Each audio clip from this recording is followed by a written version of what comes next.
EcoCounter is proud to work with the municipality of Trondheim in Norway to help them develop active transportation with usage data. The city of Trondheim is the third most populated city in the country. It is hilly, with harsh and long winters. Yet cycling is an increasingly popular means of transport, and the municipality has ambitious goals of reaching 15% of modal share for bicycle.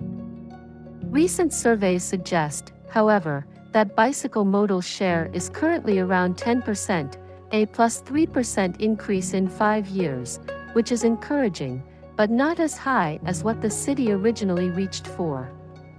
We went to meet the municipality to understand their challenges and what data collected by their 20 counting systems can do to help. We work with long-term planning and with a goal of increasing the number of people that bike. And we've seen that a lot of people are changing from the traditional bike to e-bikes, and that is helping them improve how much they can cycle in their everyday life. In Trondheim we have something called Miljøpakken, or Greener Trondheim, which is a collaboration between the municipality, the government and the county, and also the municipalities around Trondheim. And when we're building bicycle projects, all parties have to agree that we're building this project. There is indeed a strong focus on building safe cycle infrastructure, with dedicated cycle paths being built to replace older cycle lanes. The city is also leading other programs to increase bicycle modal share. For instance, it is helping people buy cargo bikes either for personal or professional use. It is also encouraging companies to reduce the number of car parking in exchange of mobility benefits. A focus is also given to building safe bicycle parking spots. To track progress of all these initiatives and the effect they have on bicycle use, the city has recently been installing more than 20 counters to measure progress. It's very important for us to have proper data collected every day, 24 hours a day, 365 days a year. And then we know much more about what the cycling level really is. In addition to accounting, it's also looking at the speed levels. There's a lot of discussion about people cycling very fast, and it's very good to have data to show how fast they are actually cycling and whether this is an issue or not. And of course the e-scooters also have speeds, so it's interesting to know into what speed levels they have. One of the things we do is we use temporary counting to look at places where we're planning to do interventions. So we need to know what is the situation, how many people cycle and walk, what is the level of car driving in the area. The city is using data to measure cycling levels in the city center, to understand cycling flows coming in and out, and to measure the impact of redesigned projects and interventions for before-after studies. One of the larger projects which the county has is to rebuild the infrastructure along the old main road out of Trondheim going to the east. It's called Veien. We have put in place counters there in the side streets, and we will see then when this Veien is finished, we'll have a nice new cycle road next to the bus road, and we're expecting, of course, people to thrive to cycle there as they did when they made the intervention as a temporary intervention. And we'll see how cycling there probably increases and that cycling in the side streets will diminish. To understand better user conflicts and the potential effects of redesigned projects in a few different locations, the city of Trondheim has installed brand new Citix AI cameras, benefiting from a classification of 5 different modes, with detailed spatial and speed analysis. In Buklunda, a beautiful part of the old town, a first change was decided by closing the street to through traffic, and putting in place slabs for cyclists to cycle on. Yet, there are usage conflicts between them and pedestrians walking on the slabs. Drivers and locals are also complaining about cyclists traveling too fast. An intervention is planned to make a clearer separation between cyclists and pedestrians, with a wider sidewalk. The results of this intervention will be measured with a Citics AI Evo. We've put in place a camera just above here to measure speed and also maybe to see the conflicts that happen around here where the bollards are. And then we can see after the intervention what the situation is and see whether there are less conflicts and what the average speed is. And I think maybe it'll be lower than today. We'll see. Not far from this location, a beautiful historical bridge, the old bridge is also equipped with a Citics AI Evo camera.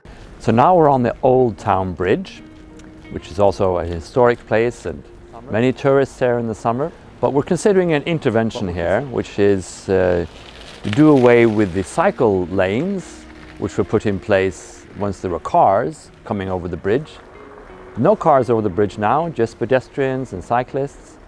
And we're considering whether collecting the cyclists on one side of the bridge and putting pedestrians on the other was something which would give less conflict between pedestrians and cyclists. One of the reasons why we've gone to the Citics AI Evo cameras, it seems to be very promising in terms of future analysis. We already have now, we're able to count e-scooters in addition to pedestrians and cyclists. And also, of course, sometimes we put them on a bridge where or places where cars are not supposed to drive, and we can count the cars in addition for free. So that's very excellent. But it also means that maybe down the line we can do more analysis on things related to safety.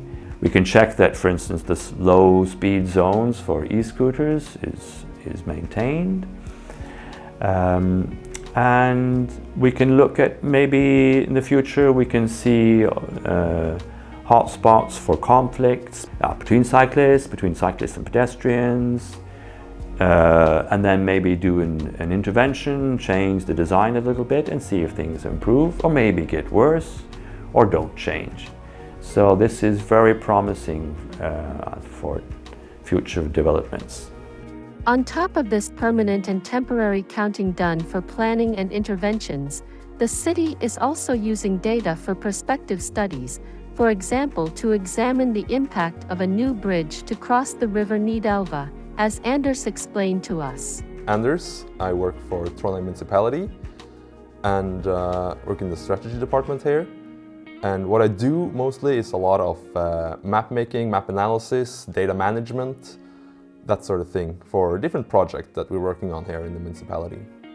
We take data from travel surveys that has been done every year, and we apply that to the demographic data, seeing how many travels do people take every day. And those travels are added to the network, and that is done with the network with the bridge and without the bridge. Now, I'm getting some numbers from these analyses, but I have no clue if they fit reality or not. And this is where the eco counter comes into play. I can use the daily average that we have from the eco counter, and I can see that the real numbers are a lot higher than what I get from analysis. And when I look at the points of eco counter that are further out from the city center, I see the opposite, where my estimated numbers are too high. So what I can then do is I can add that weight, and basically I'm calibrating the model based on the eco counter numbers. And that gives us a better foundation to say something that, okay, this analysis fits more with what we believe reality to be like. Because of interest in what data can do to guide cycling policies and prospective studies, the city also subscribed to the EcoCounter Professional package, which ensures optimum, reliable data quality by providing an expert service of automated data inspection. For us to be able to have good analysis of trends and developments, it's important to fill in the gaps that do happen. And so luckily, EcoCounter have a system where they can use intelligence to regenerate data for the holes using data from other counters that were running at the time and using historic values. And so that means that we're not so vulnerable for equipment failures or outages. Somebody turns off the electricity of a camera and you lose some data. And of course, with such a harsh winter cycling is a major topic here in Trondheim. We have a goal that more people should bike in the winter, and by counting them, it's easier to see how many people are actually biking and what can we do to make more people bike. We have one project every winter where we sponsor winter tires for people living in Trondheim. Because for us it's very important to achieve the goals that people cycle in the winter, and then we'll be able to see that if we get bad winter maintenance, that cycling goes down, and that if we get good winter maintenance, the cycling goes up. And I might say that thanks to the counting that we have done, we have actually seen that along some of these routes, the winter cycling is almost as high in proportion as one of the best cycling cities, which is Oulu in Finland. Even though the levels are lower, almost half of the people that cycle in the summer cycle in the winter, which is actually quite high. So even though the actual numbers are much lower than in Oulu in Finland, it's still very promising. It means that many people adopt into cycling, and they cycle with their e-bikes, their cargo bikes, all year long.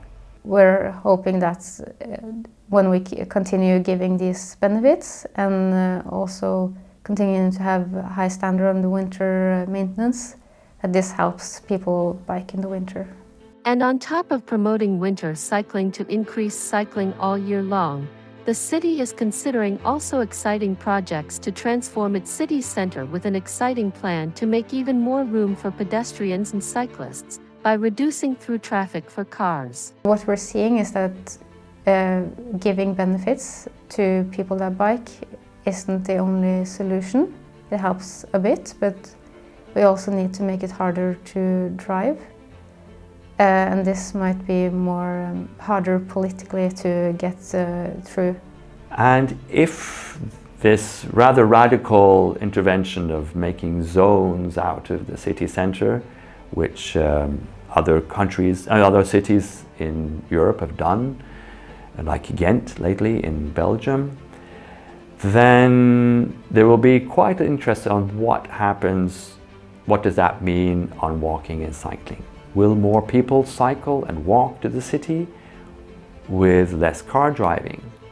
So having data about that will be very important when trying to defend for the politicians making the brave decision what the results of this intervention are.